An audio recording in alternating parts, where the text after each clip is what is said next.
The Ecclesiastical History of the English People, written by the Venerable Bede in the 8th century, is a history of the Christian churches in England, and of England generally. Its main focus is on the conflict between the pre-Schism Roman Rite and Celtic Christianity. It was originally composed in Latin, is considered to be one of the most important original references on Anglo-Saxon history, and has played a key role in the development of an English national identity. It is believed to have been completed in 731 when Bede was approximately 59 years old. Overview: the Historia Ecclesiastica Gentis Anglorum, or an ecclesiastical history of the English people, is Bede's best-known work, completed in about 731.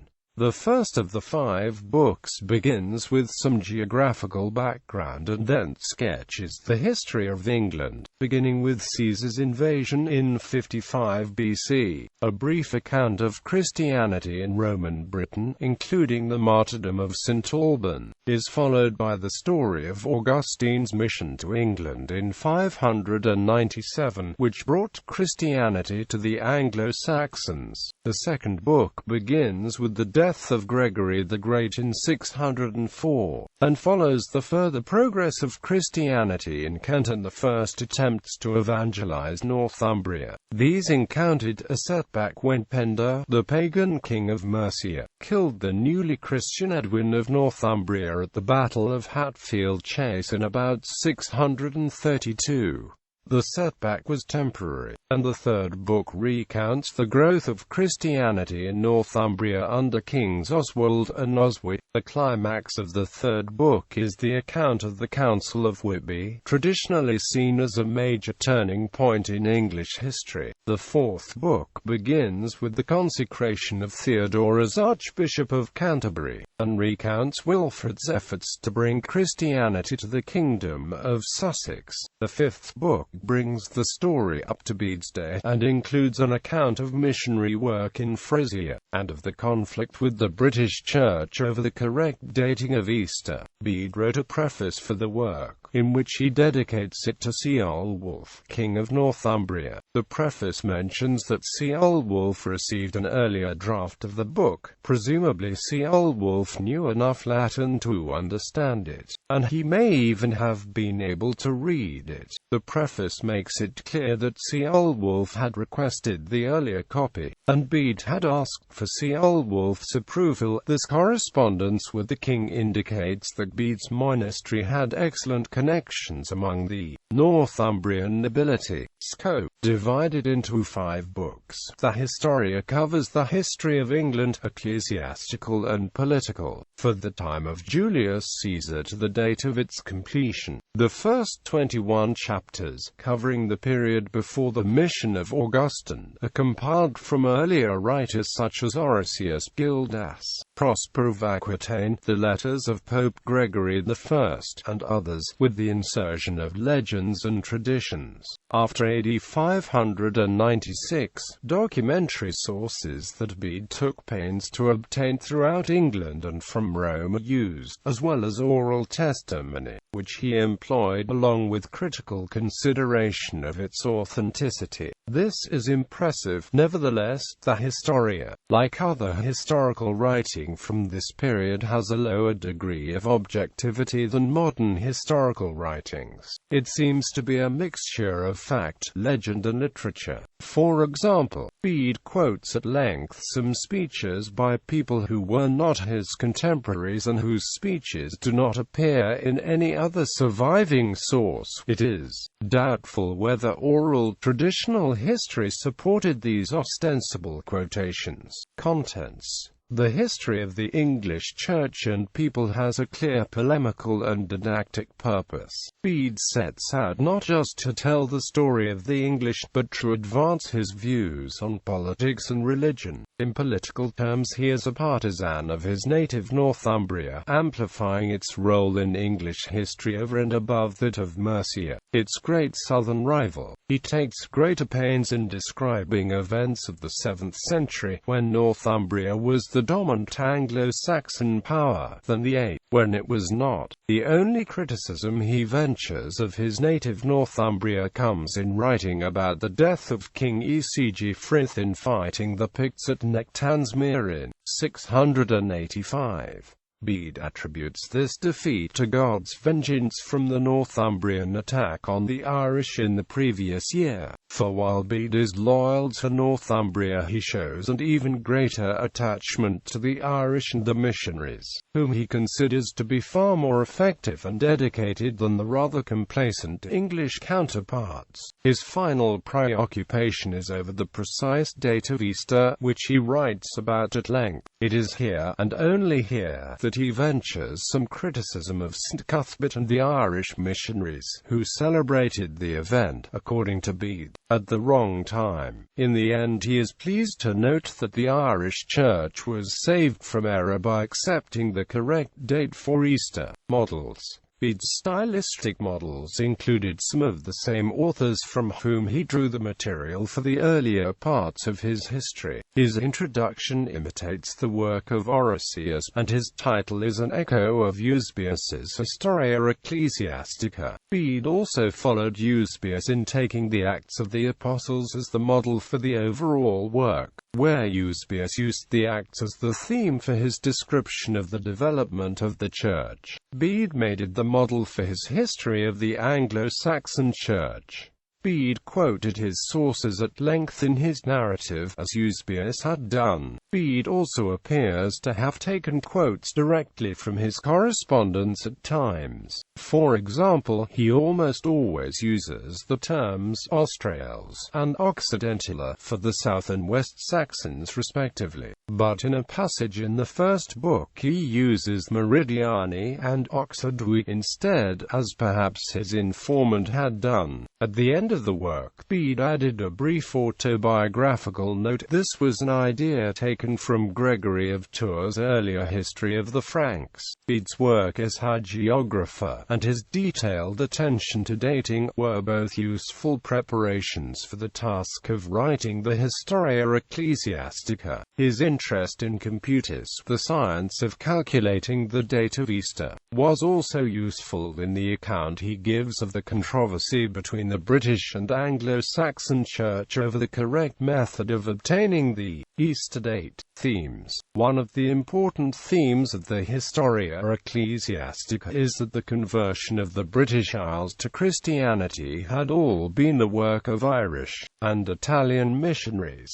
with no efforts made by the native Britons. This theme was developed from Gildas' work, which denounced the sins of the native rulers during the invasions, with the elaboration by Bede that the invasion and settlement of the British Isles by the Angles and Saxons was God's punishment for the lack of missionary effort and the refusal to accept the Roman date for celebrating Easter. Although Bede discusses the history of Christianity in Roman Britain, it is significant that he utterly ignores the missionary work of St. Patrick. He writes approvingly of Aidan and Columba, who came from Ireland as missionaries to the Picts and Northumbrians, but disapproved of the failure of the Welsh to evangelize the invading Anglo-Saxons. Bede was a partisan of Rome, regarding Gregory the Great, rather than Augustine, as the true apostle of the English. Likewise, in his treatment of the conversion of the invaders, any native involvement is minimized, such as when discussing Chad of Mercia's first consecration, when Bede mentions that 2 British bishops took part in the consecration, thus invalidating it. No information is presented on who these 2 bishops were or where they came from. Also important is Bede's view of the conversion process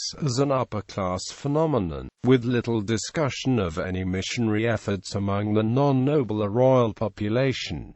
Another view, taken by historian D.H. Farmer, is that the theme of the work is the progression from diversity to unity. According to Farmer, Bede took this idea from Gregory the Great, and illustrates it in his work by showing how Christianity brought together the native and invading races into one church. Farmer cites Bede's intense interest in the schism over the correct date for Easter as support for this argument, and also cites the lengthy description of the Synod of Whitby, which Farmer regards as the dramatic centerpiece of the whole work. The historian Alan Thacker wrote in 1983 that Bede's works should be seen as advocating a monastic rather than secular ministry, and Thacker argues that Bede's treatment of St. Cuthbert is meant to make Cuthbert a role model for the role of the clergy advocated by Gregory the Great. The historian Walter Goffett says of the Historia that many modern historians find it a tale of origins framed dynamically as the providence-guided advance of a people from heathendom to Christianity, a caste of saints rather than rude warriors, a mastery of historical technique incomparable for its time, beauty of form and diction, and, not least, an author whose qualities of life and spirit set a model of dedicated scholarship. Goffett also feels that a major theme of the Historia is local, Northumbrian concerns, and that Bede treated matters outside Northumbria as secondary to his main concern with northern history. Goffett sees the writing of the Historia as motivated by a political struggle in Northumbria between a party devoted to Wilfrid and those opposed to Wilfrid's policies.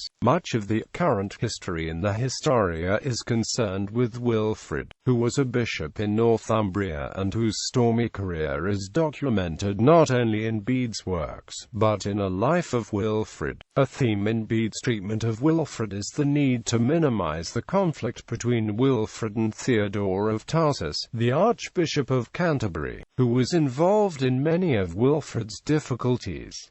The Historia Ecclesiastica includes many accounts of miracles and visions. These were de rigueur in medieval religious narrative, but Bede appears to have avoided relating the more extraordinary tales, and, remarkably, he makes almost no claims for miraculous events at his own monastery. There is no doubt that Bede did believe in miracles, but the ones he does include are often stories of healing, or of events that could plausibly be explained naturally. The miracles served the purpose of setting an example to the reader, and Bede explicitly states that his goal is to teach morality through history, saying, "If history records good things of good men, the thoughtful reader is encouraged to imitate what is good. If it records evil of wicked men, the devout reader is encouraged to avoid all that is sinful and perverse." Omissions and bias. Bede apparently had no informant at any of the main Mercian religious houses. His information about Mercia came from Lastingham, in Northumbria, and from Lindsey, a province on the borders of Northumbria and Mercia. As a result, there are noticeable gaps in his coverage of Mercian church history, such as his omission of the division of the huge Mercian diocese by Theodore in the late 7th century. His sympathies were with Northumbria. Bede viewed Mercia under King Penda in the 7th century as an aggressive pagan force, responsible for the death of the Christian King Edwin of Northumbria. Mercia was a rising power when Bede read the Historia Ecclesiastica, and Bede's regional bias is apparent. There were clearly gaps in Bede's knowledge, but Bede also says little on some topics that he must have been familiar with. For example, although Bede recounts Wilfrid's missionary activities,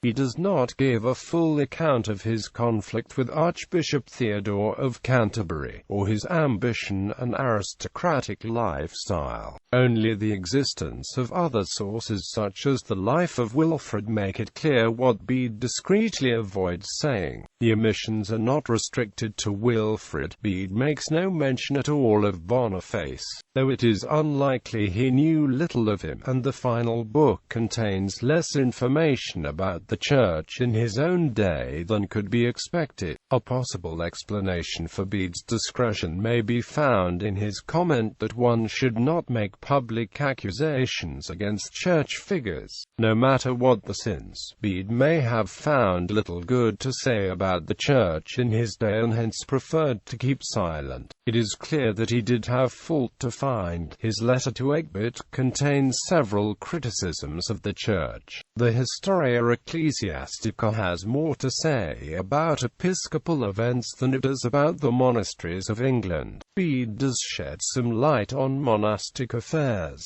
In particular, he comments in Book V that many Northumbrians are laying aside their arms and entering monasteries, rather than study the arts of war. What the result of this will be, the future will show. Quote, this veiled comment, another example of Bede's discretion in commenting on current affairs, could be interpreted as ominous given Bede's more specific criticism of quasi-monasteries in his letter to Egbert, written 3 years later. Bede's account of life at the court of the Anglo-Saxon kings includes little of the violence that Gregory of Tours mentions as a frequent occurrence at the Frankish court. It is possible that the courts were as different as the descriptions makes them appear, but it is more likely that Bede omitted some of the violent reality. Bede states that he wrote the work as an instruction for rulers, in order that the thoughtful listener is spurred on to imitate the good. It also was no part of Bede's purpose to describe the kings who did not convert to Christianity in the Historia.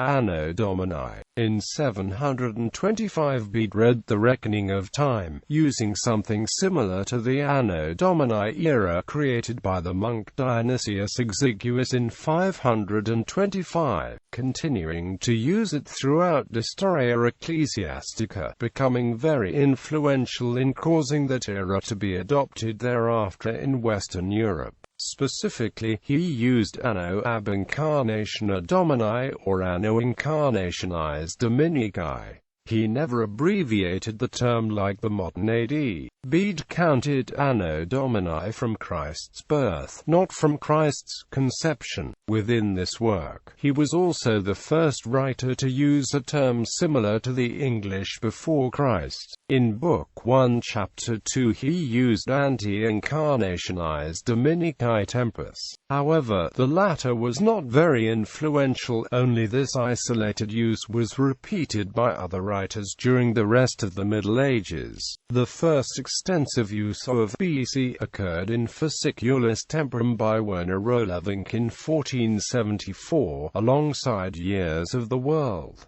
Continuation of Bede. Some early manuscripts contain additional annalistic entries that extend past the date of completion of the Historia Ecclesiastica, with the latest entry dated 766.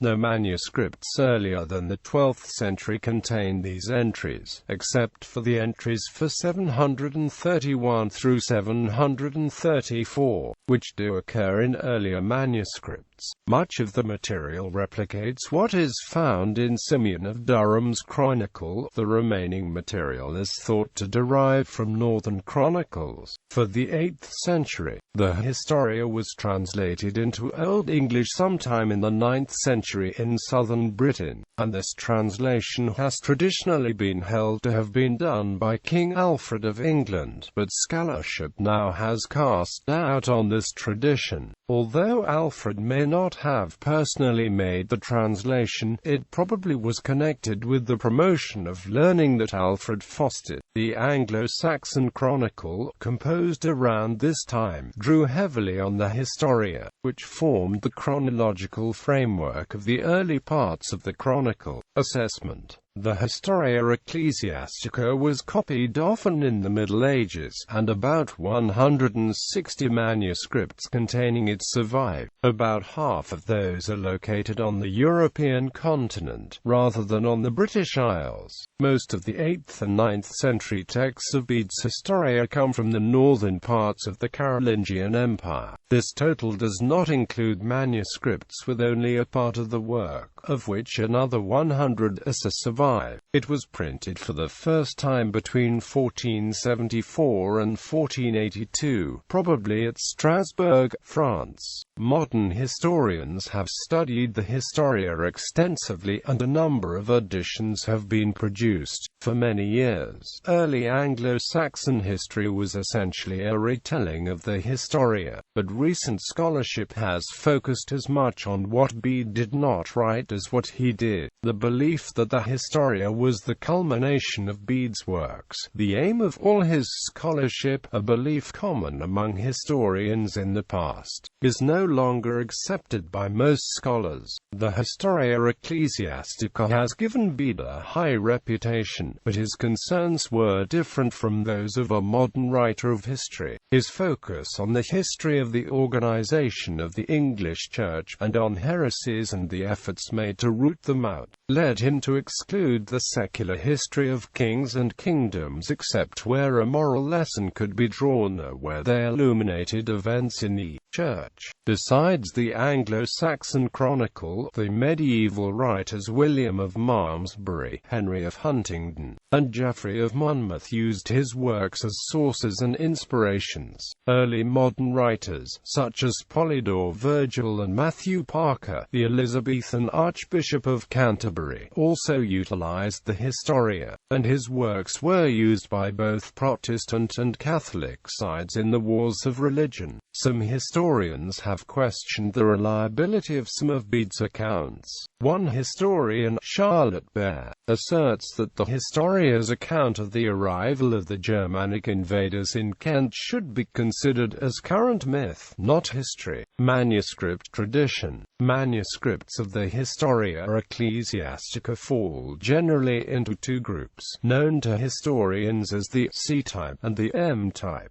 Charles Plummer, in his 1896 edition of Bede, identified 6 characteristic differences between the two manuscript types. For example, the C-type manuscripts omit one of the miracles attributed to St. Oswald in Book IV, Chapter 14, and the C-type also includes the years 733 and 734 in the chronological summary at the end of the work, whereas the M-type manuscripts stop with the year 731. Plummer thought that this meant the M-type was definitely earlier than the C-type, but this has been disputed by Bertram Colgrave in his 1969 edition of the text. Colgrave points out that the addition of a couple of annals is a simple alteration for a copyist to make at any point in the manuscript history. He also notes that the omission of one of Oswald's miracles is not the mistake of a copyist, and strongly implies that the M-type is a later revision. Some genealogical relationships can be discerned among the numerous manuscripts that have survived. The earliest manuscripts used to establish the C-text and M-text are as follows. The letters under the version column are identifying letters used by historians to refer to these manuscripts. Relationships between the manuscripts, with few exceptions. Continental copies of the Historia Ecclesiastica are of the M-type, while English copies are of the C-type. Among the C-texts, Manuscript K includes only books IV and V, but C and O are complete. O is a later text than C but is independent of it, and so the two are a valuable check on correctness. They are thought to have both derived from an earlier manuscript marked C2 in the diagram, which does not survive. A comparison of K and C2 yields an accurate understanding of the original C text, but for the first last 3 books, which are not in K. It is sometimes impossible to know if a variant reading in C and O represents the original state of the C text, or is a variation only found in C2.